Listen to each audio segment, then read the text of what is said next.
साथियों और दोस्तों, मैंने अपने यूट्यूब चैनल पर जो अपना लास्ट वीडियो डाला था वो प्राइमोर्डियल लेवल ऑफ प्रिवेंशन पर था, यानी मौलिक स्तर पर जहाँ के रिस्क फैक्टर भी नहीं हो एक ऐसे समाज की परिकल्पना की जाए। यह सबसे अच्छा स्तर था और सबसे सफल भी हो सकता है अगर इस प्रकार की समाज बन सकें जहाँ रिस्क फैक्टर्स ही ना हो, कार्डियोवैस्कुलर डिजीज़ के, डायबिटीज़ के। तो एक आइडियल सिचुएशन पैदा होगी और रोग मुक्त विश्व की हम कल्पना कर सकते हैं। अब मैं आज के वीडियो में वो लेवल्स बताना चाहूँगा जो कि हमें 1973 में अंडर ग्रेजुएट के रूप में पढ़ाए जाते थे। उसमें पहला स्तर है प्राइमरी। यहाँ पर ध्यान रखने योग्य बात यह है कि रिस्क फैक्टर्स तो होते हैं प्राइमरी में, लेकिन डिजीज़ फैक्टर नहीं होता। इम्पॉर्टेंटली ध्यान रखना है कि रिस्क फैक्टर्स तो होते हैं। इसके दो लेवल हैं, एक तो है हेल्थ प्रमोशन और दूसरा है स्पेसिफिक प्रोटेक्शन।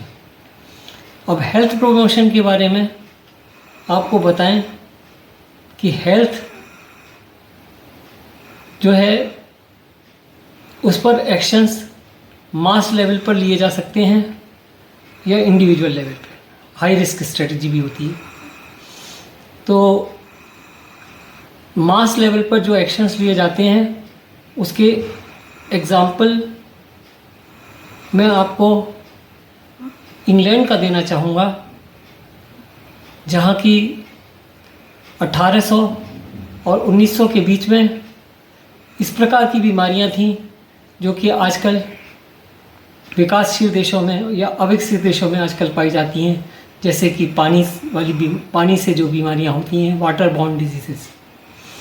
इसके लिए मैं एक सोशल रिफॉर्मर एडविन चैडविक के बारे में बताना चाहूँगा कि उन्होंने 1942 में एक व्यापक रिपोर्ट बनाई थी कि अर्बन सैनिटेशन पर और अर्बनाइजेशन पर और सैनिटेशन पर, और एक public health model public health की परिकल्पना की थी, जहाँ की मेडिकल ऑफिसर्स वगैरह भी लोगों का निवारण कर सकें। इसके अलावा उन्होंने 1948 में पब्लिक हेल्थ एक्ट के लिए लॉबिंग भी की थी, यानी सरकार पर दबाव डाला था पब्लिक हेल्थ डाला जाए, जिससे कि पूरे समाज की हेल्थ इम्प्रूव हो सके। अच्छा पानी देंगे, अच्छा सैनिटेशन होगा तो बहुत सारी बीमारियों का अपने आप ही शमन होगा या नष्ट होंगी और अच्छे हेल्दी समाज पैदा होगा। दूसरे हैं इंग्लैंड के फिजिशियन और एपिडेमियोलॉजिस्ट जॉन स्नो, जिन्हें widely father of public health भी जाना जाता है। उन्होंने लंदन में होने वाले एक वाटरबॉर्न डिजीज़ जैसे कॉलरा है उसके सोर्स का पता लगाया था। कॉलरा को हम हिंदी में हैजा भी कहते हैं। एक वाटर पंप से लोग किस किस जगह कैसे कैसे हुए उसको चिन्हित करके पता लगाया और वे पब्लिक हेल्थ के फादर कहलाए। तो हेल्थ में एक तो एक्शन जो होता है मास एक्शन होता है। तो मास एक्शन का एक एग्जांपल हम आपको देना चाहेंगे कि अगर किसी समाज में हम थोड़ा सा भी ब्लड प्रेशर कम कर दें और थोड़ा सा भी रूल्स लगाकर या कुछ भी अख्तियार करके चीज़ जिसमें पॉलिटिकल विल बहुत ज़रूरी है, अगर थोड़ा सा सीरम कोलेस्ट्रॉल कम कर दें तो बहुत सारी कार्डियोवैस्कुलर डिजीज़ेस कम हो जाएंगी। दूसरा, इंडिविजुअल लेवल पर तो ध्यान रखना ही है, अपने जीवन को तनाव मुक्त रखना है, अपने फिज़िकल एक्टिविटी करनी है, जंक फूड नहीं खाना है, ये सब चीज़ें तो हैं ही हैं। स्लीप वगैरह भी बहुत इम्पॉर्टेंट है क्योंकि उसका भी हेल्थ से रिलेशन है। इसके अलावा एक है हाई रिस्क स्ट्रेटजी, यानी किसी को जैसे ओबेसिटी है तो वो ध्यान रखे कि उसको डायबिटीज़ हो सकती है और उसके लिए वो प्रिकॉशियस रहे। हेल्थ प्रमोशन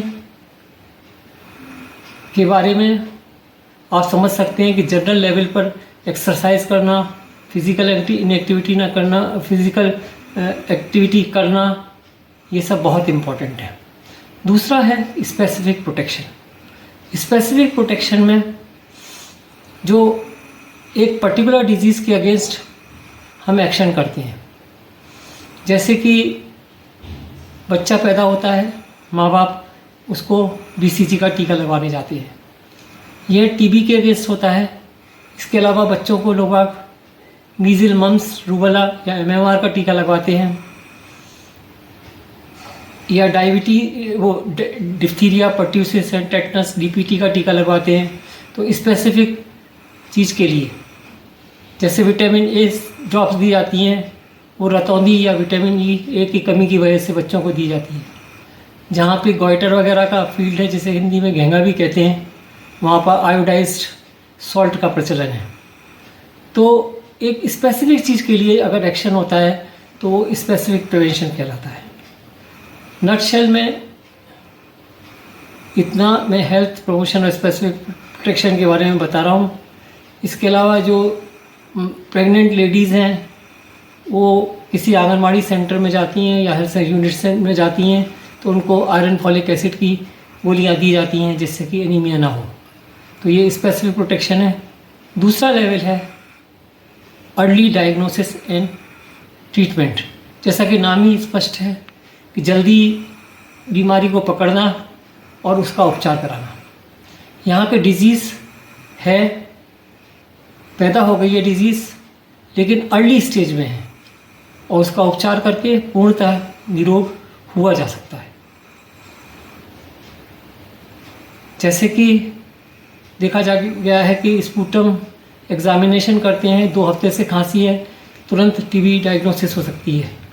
या 5वें दिन तक, दूसरे तीसरे दिन फीवर आया तो मलेरिया पैरासाइट का जांच कर लिया, मालूम पड़ गया कि मलेरिया है और उसका जांच होने के बाद उसका उपचार कर दिया। यानी शुरू में ही अगर हम बीमारी को पकड़ लेंगे या डायग्नोज कर लेंगे तो उसका उपचार अच्छा और बेटर हो पाएगा। अच्छा यानी बेटर हो पाएगा। जैसे कि चिंगारी है, उसको जल्दी बुझा दिया जाए तो अच्छा है, वरना फायर ब्रिगेड की भी ज़रूरत पड़ सकती है। तीसरा लेवल जो है टर्शरी यानी तृतीय तक, ये माध्यमिक स्तर से ऊपर है। यहाँ बीमारी थोड़ी सी एडवांस्ड स्टेज पर है, यानी इसमें 2 लेवल हैं। एक तो है डिसेबिलिटी लिमिटेशन। डिसेबिलिटी यानी एग्जाम्पल बतौर मैं आपको बता दूं, जैसे आजकल एक्सीडेंट को भी बीमारी के रूप में जाना जाता है।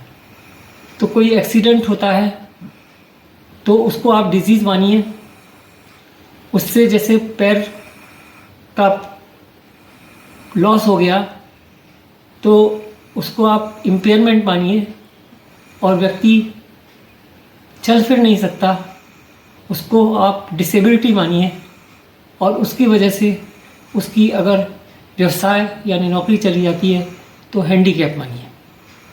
तो ये एक एग्जाम्पल है डिसेबिलिटी।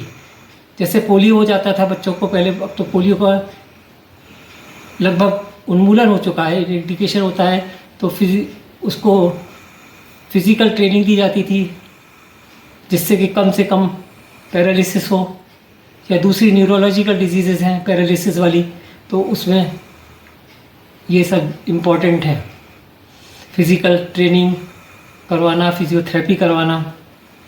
ब्लाइंड है तो ब्लाइंड स्कूल्स में ट्रेनिंग्स की जाती है जिससे कि उनको व्यवसाय मिल सके। चौथी चीज़ है रिहैबिलिटेशन। इसी क्रम में यानी टर्शरी लेवल का ही एक पार्ट है ये रिहैबिलिटेशन। मुख्यतः ये 4 तरह का है। एक तो मेडिकल, जिसमें फंक्शंस को जितना हम ज़्यादा रीस्टोर कर सकते हैं उस पर प्रयास किया जाता है। दूसरा है वोकेशनल, यानी किसी व्यक्ति को ऐसा हो चुका है, इतनी लेवल की बीमारी है, तो उसका व्यवसाय ना जाए और वो अपने परिवार का जीविकोपार्जन ठीक से कर सके, वह वोकेशनल लेवल है। इसी क्रम में तीसरा है